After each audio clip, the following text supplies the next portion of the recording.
Thank you very much. Good morning. My name is Paul Fong. I'm an assembly member representing the 22nd Assembly District, which is a very environmentally friendly district.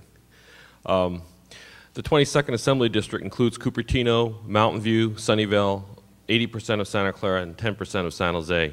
And so I'm really honored to be serving all of you in this district, the 22nd Assembly District. As you know, the state had a real tough year. I voted on 4 budgets my first 7 months in office, and that was a trial by fire experience. And of course, you know, the budget situation wasn't very good. I mean, I cut $42 billion my 3rd month in office. That was my 2nd budget. It was a general budget. And of course, we cut another $20 billion in June. And so it's all been cuts, and it's not looking very promising for next year either. We have a report from the Legislative Analyst's Office coming out next week, and they expect it to be at least $10 billion in the hole for the coming year, if not more. And so it's not looking very good. I'm here because my dad wishes me to be here. He passed away last night, a little before 12 o'clock. He had a long illness. And he taught me some good work habits. He turned me into a workaholic, and he would like to see me be, you know, even though he passed away a little before midnight last night, and I was up with my family until 3 or 4 o'clock in the morning, he would wish that I would continue on my duties as an assembly member, and that's why I'm here speaking to you today. And so, thank you very much.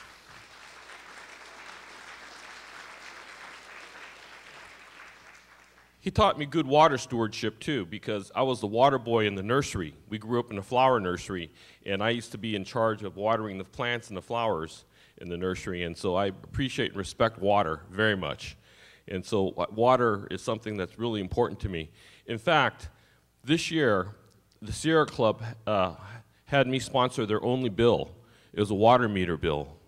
In every jurisdiction, over 500 people will be required to install water meters by the year 2025.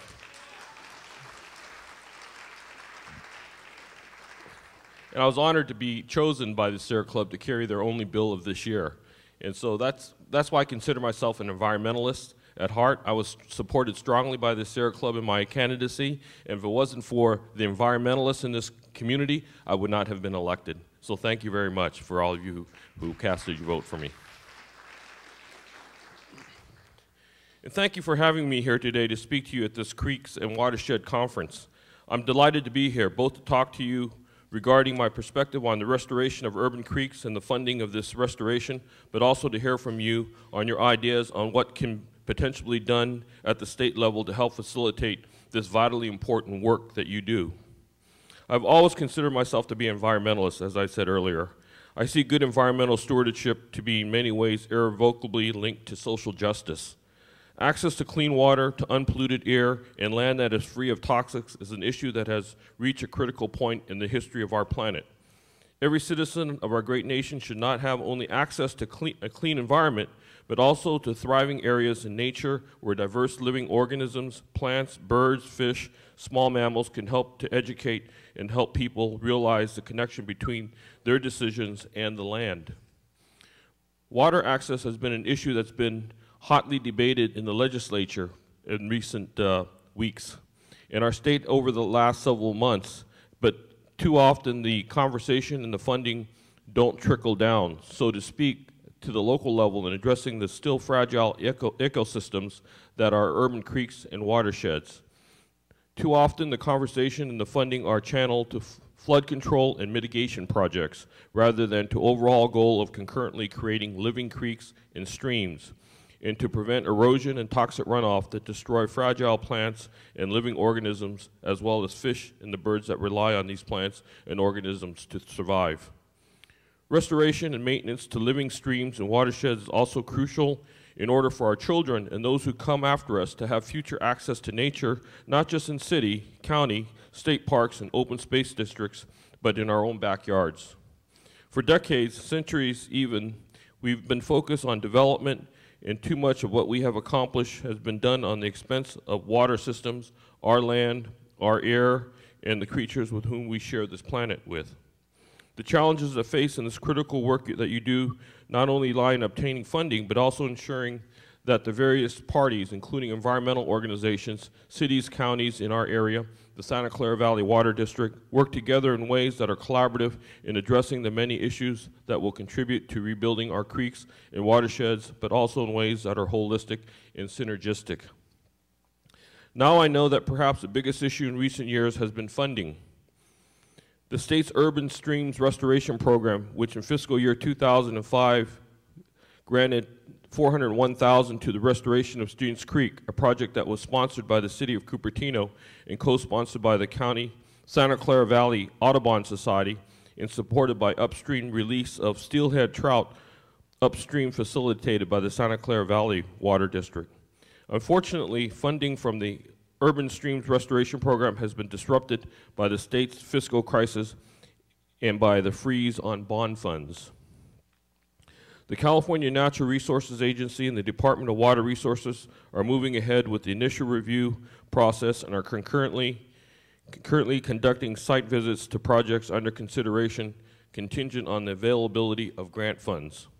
The Department of Water Resources anticipates initiating the next application cycle in the summer of 2010, also contingent on availability of grant funds. They will publish a grant timeline in the spring of next year. There are other sources of funding listed on the Department of Water Resources Urban Streams Restoration Program webpage.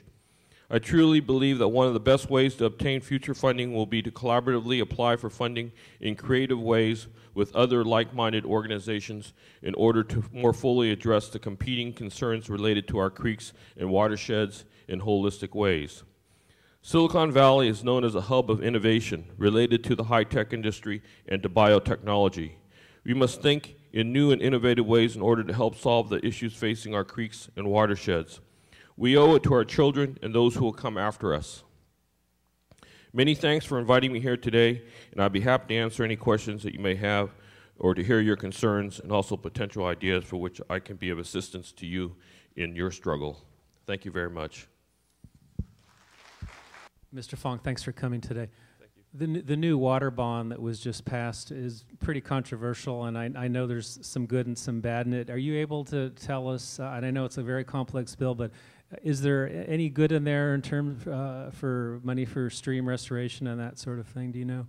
You know, not that I know of. I don't see any really good in ecosystem repairs, and that's why I did not support it.